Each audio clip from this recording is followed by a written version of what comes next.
Donc la phase de transition, la dernière étape est l'annonce du prix. Donc ça c'est une phase où vous devez garder votre posture, votre certitude. Souvent il y a une phase d'excitation ou souvent il y a une phase de pression que vous vous mettez ici.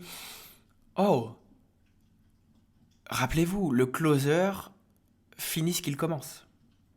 Donc à partir de là, on garde notre certitude. Parce que si ça vacille un petit peu ici, qu'est-ce que vous montrez? Que vous n'êtes pas habitué. Et comment on réagit? Comment on pense d'une personne qui fait quelque chose et qui n'est pas habituée à le faire alors que cette personne devrait être notre leader, la personne qu'on suit? Ben, on n'a plus envie de la suivre. Donc là, c'est de garder une bonne posture. Et si tu as besoin de prendre le temps, de reprendre ton souffle, de reprendre ton esprit, eh bien tu le fais. Il est préférable de ne pas parler pour rien et de faire ça que pour combler le vide, eh ben tu vas parler, parler, parler, mais ça sert à rien. Jusqu'au bout de l'appel, ça se joue. Donc, on arrive à la phase de transition. Donc là, ce qui se passe, c'est que premièrement, on va demander au prospect, il y a 4 questions, on va demander au prospect, enfin 2 questions et une étape, on va demander au prospect comment il aimerait se faire accompagner à partir de là, pour qu'il vous donne les critères idéaux qu'il a besoin pour avancer. Et s'il vous parle de, ouais ben, moi j'aimerais pouvoir me faire accompagner avec une communauté, avec un environnement qui est là, qui me motive, ben, vous allez tourner votre pitch sur ça. S'il vous parle plutôt de bah moi c'est plutôt un accompagnement, j'ai besoin de quelqu'un à mes côtés, vous allez mettre ça en priorité dans votre pitch. S'il vous parle plutôt de pour lui c'est important qu'il soit sûr qu'il ait du résultat, que par rapport à ça du coup il puisse avoir accès du coup à des gens qui ont déjà eu des résultats et ces étapes et un petit peu plus un peu plus de rationnel, bah vous allez tourner votre pitch sur un peu plus de rationnel. Voilà. De poser cette question va vous permettre de tirer les critères idéaux par rapport au prospect qu'il y a en face de vous et du coup ces critères idéaux de pouvoir eh bien dans votre pitch les amener et les personnaliser par rapport à ça. Également, il va falloir lui faire visualiser qui il deviendrait et comment il doit prendre ses décisions. C'est-à-dire que le Jérôme, qui maintenant vit cette vie-là, après la visualisation, euh, comment est-ce qu'il pense face à une nouvelle décision dans sa vie qui, il le sait, peut tout changer? Ah ben il pense comme ça, comme ça, comme ça, comme ça, comme ça. Ok, comment tu le sais? Vous apportez cet aspect de le faire se justifier. Comment tu le sais qu'il pense comme ça? Ah ben je le sais parce que nan. Et là en fait il se close, il se verrouille encore plus le fait que ah c'est bon pour moi. Et Jérôme, comment cette personne qui pense comme ça prend une décision, même si elle peut paraître inconfortable, même si sur l'instant elle n'est pas facile, qu'est-ce qu'il décide? Ah ben il décide comme ça, comme ça, comme ça. Pourquoi il décide comme ça, Jérôme? Ah ben parce que ça. Et vous le faites se justifier. Ok? Donc ça, c'est de l'incarner dans le présent maintenant. Avant, en fait, c'est un pré-close. C'est qu'avant que ça arrive, vous le mettez déjà dans ces conditions. Et c'est là où on comprend que, à la fin, ça devient une évidence. Pourquoi c'est une évidence? Parce qu'en fait, il s'est déjà dit oui. Pas au moment où vous annoncez le prix. Il a déjà dit oui avant. Donc le fait que quand vous annoncez le prix, ça soit un oui, bah c'est normal. Il s'est déjà dit oui, il a déjà incarné ça. Vous voyez? Et c'est pour ça que je vous dis qu'il y a une version de lui qui arrive sur l'appel, et ça doit être une autre version de lui qui repart de l'appel. Parce que son identité a changé, la manière dont il pense, dont il voit les choses, dont il décide. Et vous comprenez maintenant petit à petit au fur et à mesure des vidéos qu'en fait vous êtes en train de transformer une vie. Transformer une vie en passant par le fait de transformer l'identité de cette personne. Parce que on ne peut pas changer quelqu'un s'il pense de la même façon. On ne peut pas changer quelqu'un s'il fait les mêmes actions. On ne peut pas changer quelqu'un s'il décide de la même manière. Tu n'aurais jamais pu être qui tu es aujourd'hui si tu gardais ta version de toi d'avant. Ta manière de penser, tes routines. Tu ne pourras jamais devenir ce que tu veux si tu gardes tes routines et ta manière de faire d'aujourd'hui. Il va falloir changer quelque chose. Si tu veux changer quelque chose dans ta vie, change quelque chose dans ta vie. Tu comprends? Troisième étape, on revient aussi sur la conséquence de l'inaction. Et Si tu n'incarnes pas ça, si tu ne décides pas comme ça, si tu ne penses pas comme ça, qu'est-ce qui se passe? Ah bah il se passerait ça. On remet un peu d'émotion ici. Parce que toute décision se fait sous l'émotion. Il y a 80% qui se fait sous l'émotion et il y a besoin de 20% de rationnel. Mais vous comprenez que 80% se fait quand même sur l'émotion. Donc on en remet ici. Ok? Et ensuite du coup il va y avoir le pitch. Le pitch. Donc il y a 3 choses importantes dans le pitch. C'est le prix et la durée, le contenu de ce pitch et ce qui va être délivré. Donc, la manière de délivrer ce pitch. Donc, 3 étapes. 1. Donner l'investissement et le prix en premier. Donc, il y a plusieurs manières. Soit on le donne en premier, soit on le donne à la fin. Mais en fait, pourquoi éviter quelque chose qu'on va devoir, dans tous les cas, affronter? Donc, c'est maintenant. Donc, Jérôme, et vous l'emmenez comme ça, une annonce du prix, ça s'amène comme ça. Pour aller chercher X, Y, Z. On reprend encore ses objectifs, tout est personnalisé jusqu'au bout. Pour passer ce temps avec Marine et Alexis, voir le sourire sur leur visage, les voir, les entendre dire merci papa d'être là, merci de vivre ça avec nous. Quand tu vas les emmener en voyage, le fait qu'ils te disent X, Y, Z, le fait d'entendre ta femme qui te dit ça, le fait toi de pouvoir te lever le matin d'une certaine façon, te coucher d'une certaine façon, vous reprenez tout.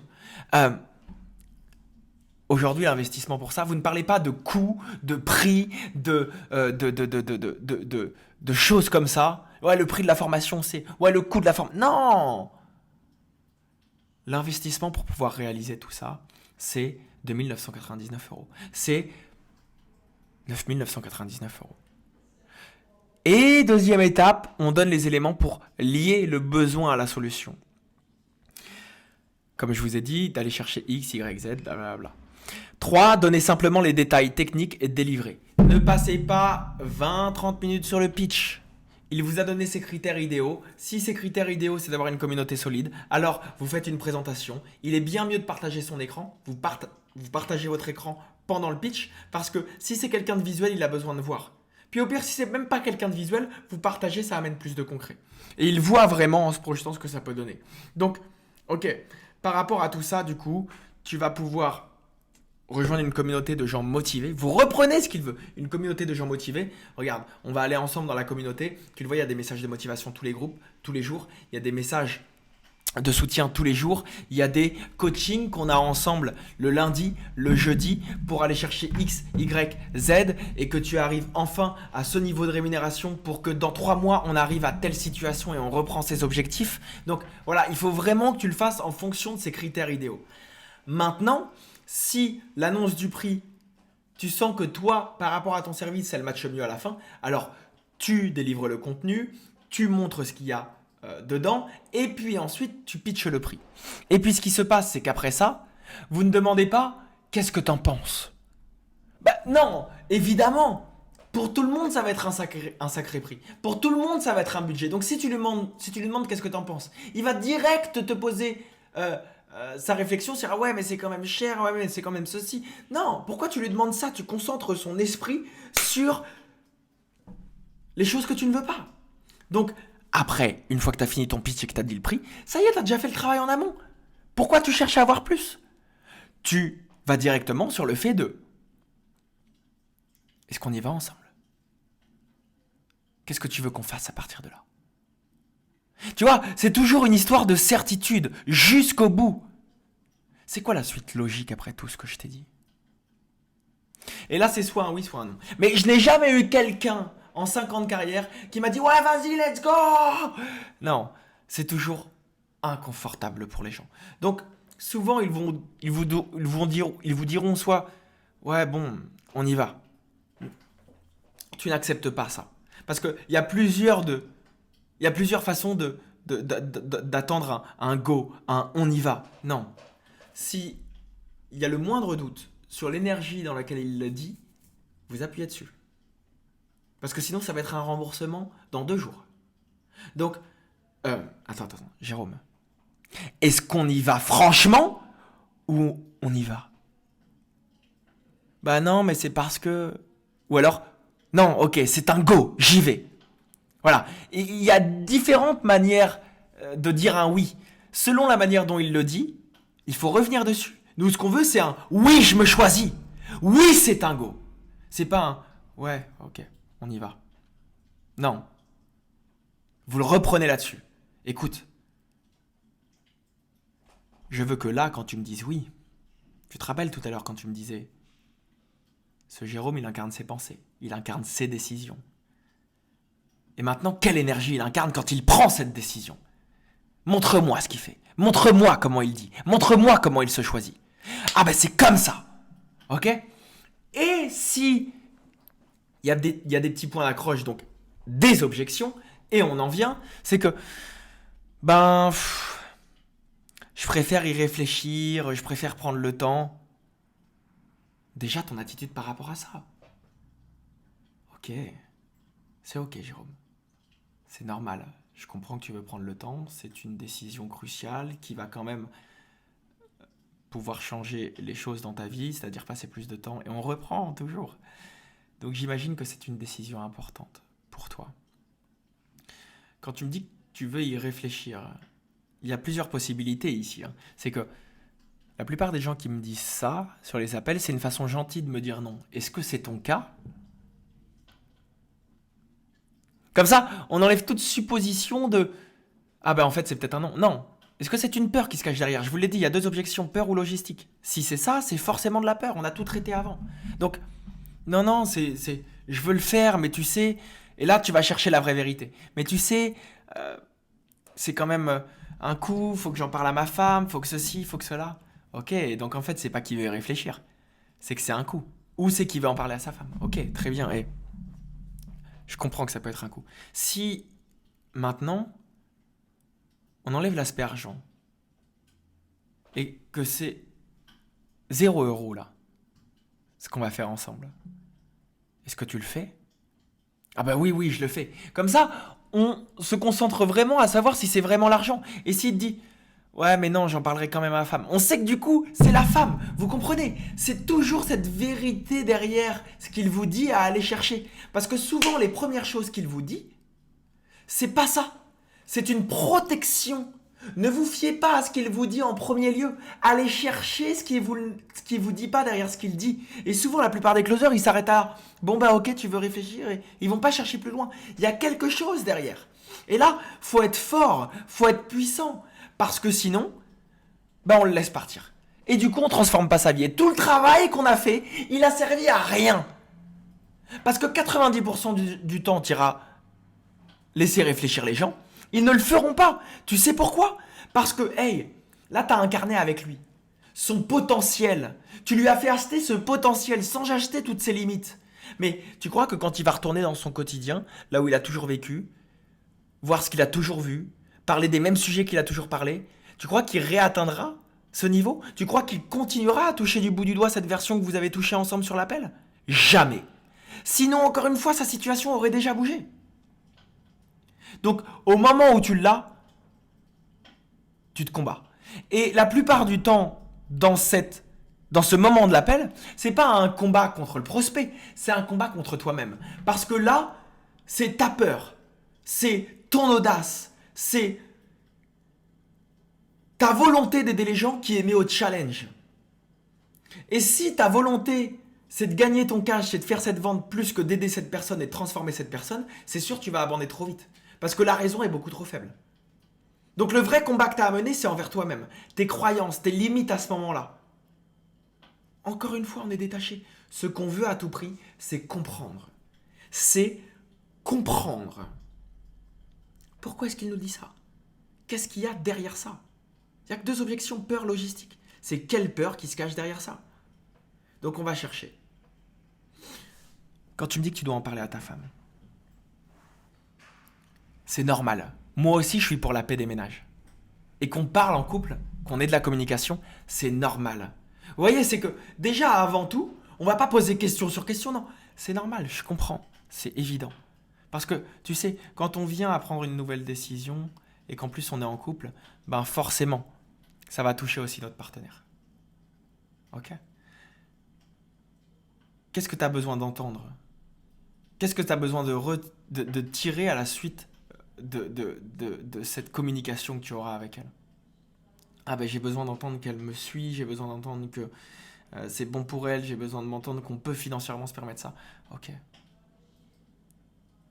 je comprends. Et dans les décisions que tu prends pour cette responsabilité d'être le père de famille, d'être le mari que tu veux être, d'être le père que tu veux être, c'est ta responsabilité ça? Ou c'est la responsabilité de quelqu'un d'extérieur? Bah non, c'est ma responsabilité.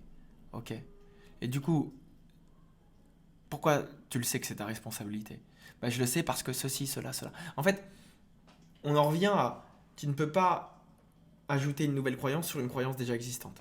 Si sa croyance existante, c'est que je veux en parler avec ma femme parce que j'ai besoin de sa validation, bah, si elle n'est pas détruite celle-ci, tu vas pas pouvoir en mettre une autre. Donc il faut déjà la détruire.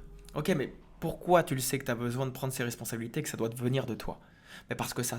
Ok. Et tu me permets de t'apporter une autre perspective par rapport à ça pour comprendre comment tu pourrais aussi voir les choses. On demande la permission. Vous voyez, c'est main de fer dans un gant de velours. C'est qu'on l'amène délicatement pour lui. Oui, oui, je veux bien, ok. Permets-moi de te demander, si ce soir t'arrives au dîner et t'arrives à table, tu réunis tout le monde, il y a Alexis, il y a Marine, il y a ta femme, et tu leur dis, écoutez, j'ai pris une grosse décision pour la famille. J'ai décidé de changer.